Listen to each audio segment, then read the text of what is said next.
Hey guys, Happy New Year. This is where we are right now, and I don't know if this date right here will represent some kind of issue with the fiscal cliff or not, like we were looking at um,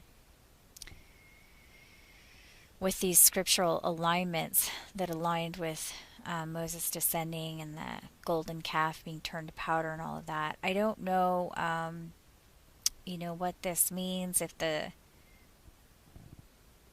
this this thing down here that happened. I don't know how it all connects. But what I do know is that the next watch period that for me is the most amazing watch period that I've ever seen before is this right here, March 20th through the 22nd, and I'll show you what I mean. Um, if you haven't watched these two videos that I put out, you might want to go watch those first because I prove in detail, and I do a very in-depth study showing the scripture using the concordance that there is a rapture, that Jesus said it would happen when the Great Tribulation starts in the middle of Daniel's 7 years. And I also show that the abomination of desolation happened on August 2nd, 2012. And I show that in detail here. So you might want to go watch those if you haven't seen them. But this is the timeline that Jesus had given us for the end. He had said, first you'll see the abomination of desolation. And we saw that here. And he said, then the rapture will happen after that. So this flee to the mountains actually represents the rapture, as I've shown in my other videos. When you see the abomination of desolation, then let them, which be he who shall be praised, be saved by flight, by the carrying away. And what he does is in verse 17 and 18, he's just confirming for us that this is actually a rapture and not literally people running into the mountains. This is the mountain of God right here. And this is people that are actually being transformed in the twinkling of an eye and being taken to the heavenly place that he prepared for us. So, and we'll stay there for 3.5 years and return to the earth after that. He's confirming that in these two verses right here. He's just saying, look, even if you're on your own housetop, you're not going to be able to go down and get your stuff out of your house. And if you're in the field, you won't even be able to turn around and grab your shirt, basically. So, I mean, if somebody was literally fleeing into the mountains, it's guaranteed that if they were on their own roof, they'd have to climb off their roof first. You know what I mean? They'd have to climb off their roof, and then sure enough, they're going to reach into their house and grab their coat at least. So his whole point in saying that is that it's not literally people going into the mountains. This is a rapture, that people are going to be taken into the heavenly abode that's orbiting around the planet. It's in the uppermost parts of the earth. It's in the uppermost, I think you call it the magnetosphere. It's the highest point on the earth, which is the highest point in the earth is the magnetic field. So anything beyond that, if you were coming from outer space, which is where Jesus is coming from, because it says he's like a man coming from a faraway land. If you're coming from outer space, then earth is everything from the core out to the magnetic field. So the uppermost part of the earth is where we're going to be taken, orbiting the planet. So, and this, he does not say that it's going to be immediate. He doesn't say that immediately after the abomination of desolation, the rapture will happen. He doesn't say that. He just says after. He says after that, the rapture will happen, and then after that, the Great Tribulation will happen. Because if you click on this word,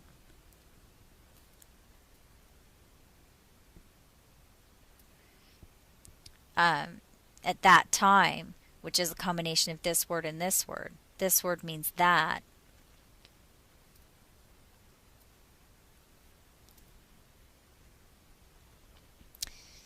And this word right here literally means after.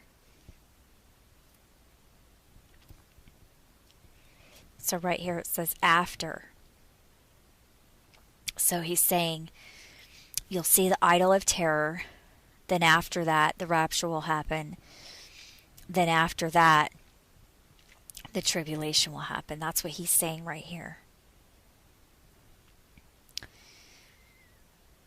We also know that from Daniel 12, because in Daniel 12 it says at that time, and when you click on the word time, it actually means season. So in that season, when you see the idol of terror, around that same time, after the rapture is going to happen sometime, there's going to be a sign in the heaven, Revelation 12. And we saw that on October 16th.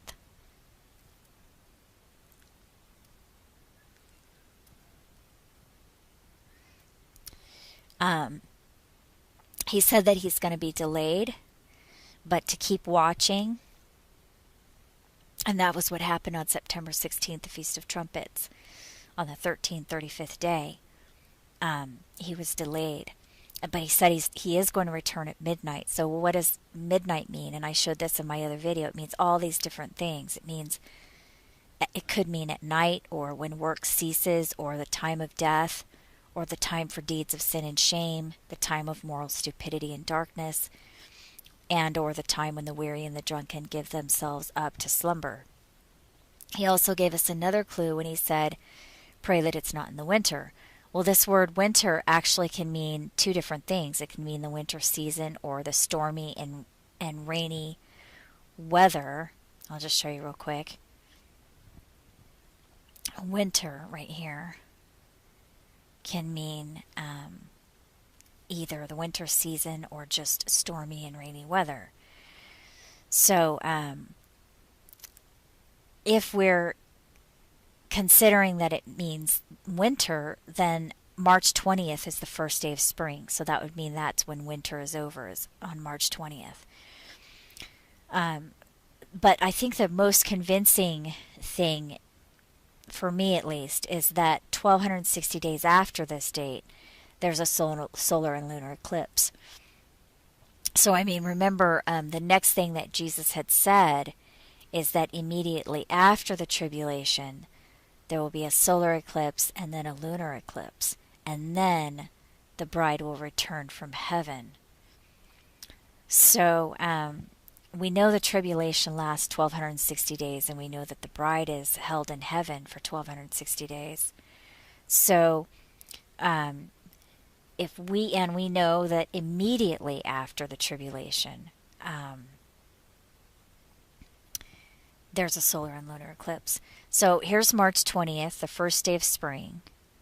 1260 days after that is August 31st, 2016. And the very next day is September 1st, and 2 weeks later is September 16th. The solar and lunar eclipse, immediate. And that is immediate. It says that it's immediate, and right here it's immediate. It's the very, very next day. There's a solar eclipse.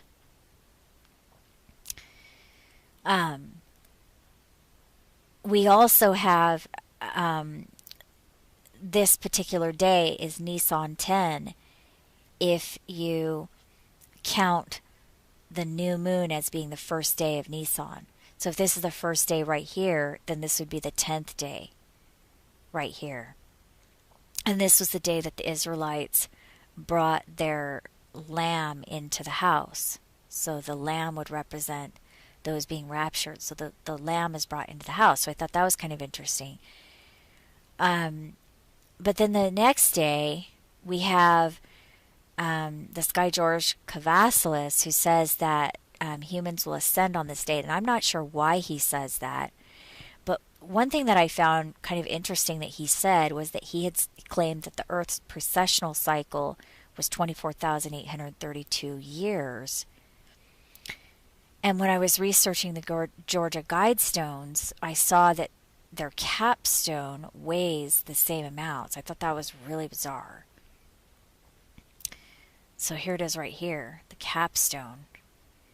And then the very, very next day, after he says humans will ascend, the very, very next day is exactly 33 years after the guide stones were erected. So, when you go right up here, this is the guide stones, on March 22nd, 1980 is when they were erected. So 1980 plus 33 is 2013, so March 22nd, 2013. But the reason that's important is because the World Trade Center construction started on the North Tower in 1968, and then they were brought down 33 years later. So 1968 plus 33 years later is 2001 when they were brought down. So that's kind of wild. And then we also have March 22nd is 1,260 days after Obama won the Peace Prize. So he won the Peace Prize on October 9th. And then 1,260 days later is March 22nd, 2013. So that's pretty bizarre. This is actually exactly 3 months from the Mayan end date, or it's within that. From here to the 23rd would be exactly 3 months after the Mayan end date, which, remember, from the Jews, their text had always said it will happen on the third day, on the third day, on the third day. That's kind of bizarre. Also, we have the skull and bones number, 322, which people speculate about, but nobody really knows, I guess. And then we have this was another scriptural alignment. We have Easter falls on March 31st, which is the last day of Passover if you consider March 11th. This is the new moon on March 11th. And if we consider this the first day of Nisan, then this day is the 10th, this is the 14th, and this is the 21st. So Exodus 12:18 says that we should celebrate, that we're supposed to celebrate unleavened bread from the 14th day of the month to the 21st day of the month. So if this was the first day, then this would be the 14th and this would be the 21st. And that would mean that Passover and unleavened bread would end exactly on Easter, which I thought was really bizarre because Easter represents Christ rising from the dead, ascending into the clouds, and Passover represents Christ's crucifixion. I just thought, wow, it's actually ending right on Easter this year. If you started on the new moon, which according to some is the way that you're supposed to do it. But I don't know. I mean, I just thought that all of that was beyond coincidental. However, I mean, I guess there's the possibility that they're trying to deceive us to make us believe that maybe. But if they are conjuring up all of this stuff, I mean, all the way from Obama's birth to,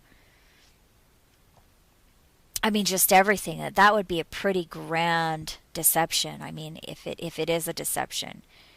I can't imagine, I mean, them coming up with this October 16th, 2012. I mean, wow, is that a deception too? Them, creating this date 2,500 years ago just to fool us all. I mean, did they even know what was going to happen in the stars on that date 2,500 years ago?